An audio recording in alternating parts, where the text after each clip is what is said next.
I'm Sondra McKittrick, and this is Testimony Tuesday. You probably see me greeting you and giving you your communion and spraying your hand with hand sanitizer. So I'm a deacon at New City Fellowship West End. I was born and raised in Chicago, Illinois, to legally blind parents, and I was an only child. I grew up in the church, and my parents were pretty much, with both my parents being legally blind, they wanted to live in the sighted world. So we went to a sighted church. We went to, I sung in the choir and different things like that. And my parents were very strong Christians, and my mom was involved with the Billy Graham Crusades.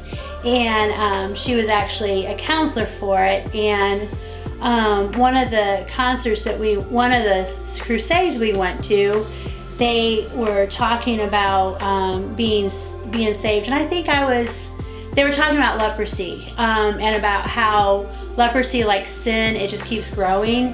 And then when they gave the altar call, and I just went and said, I'm going. This was kind of realizing that I didn't want my sin to be like leprosy and just keep growing and growing. I went to college in Southwest Missouri, and that's where I met Jerry, my husband.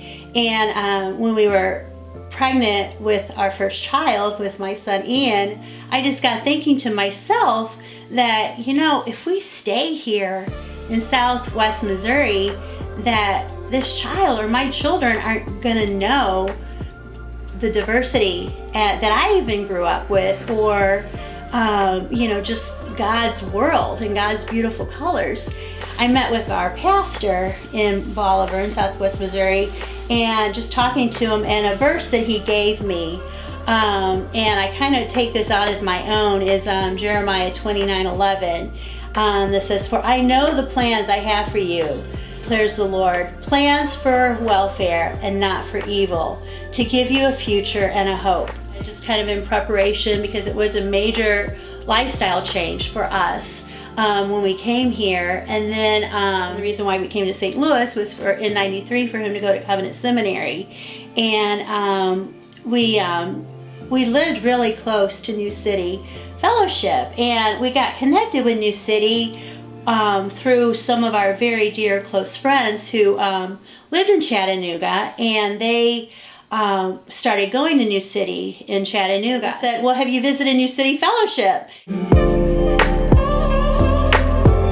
So it's like God heard my cry back when I was pregnant, and then God put us here. And it was just really, really good. And then about 22 years ago, we were members of New City Fellowship, 82nd Street, and we just kind of we had tutoring, we had women's ministry, we had all kinds of ministries here in the city West End.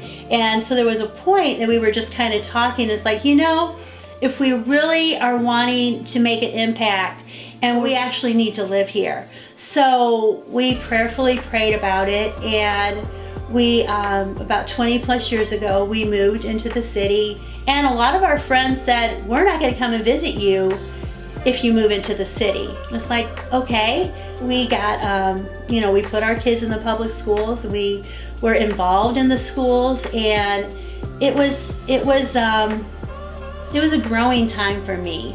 I was in a very dark place. I didn't want to be here. I didn't see any beauty at all. I was angry with God. I was angry with the church, and I just didn't want to have really any part of any of it, because I'm like, what's happening here? But it's just neat just to see how God changed my heart. It's just been really neat just to see how God has walked along. There was many times when that scripture, I needed to read it over and over again, because I was like, Lord, I don't understand, but remembering that God has a plan. We were talking about having a church, finally, doing a plant in the city West End. And so it was like, yeah, this seems so exactly what we felt God was calling for us. And it's just been really neat just to see how God has grown us as a family, but yet how God is growing the community. And I just think that it's been really neat just to see how God is growing us. And yeah, it's just been really neat.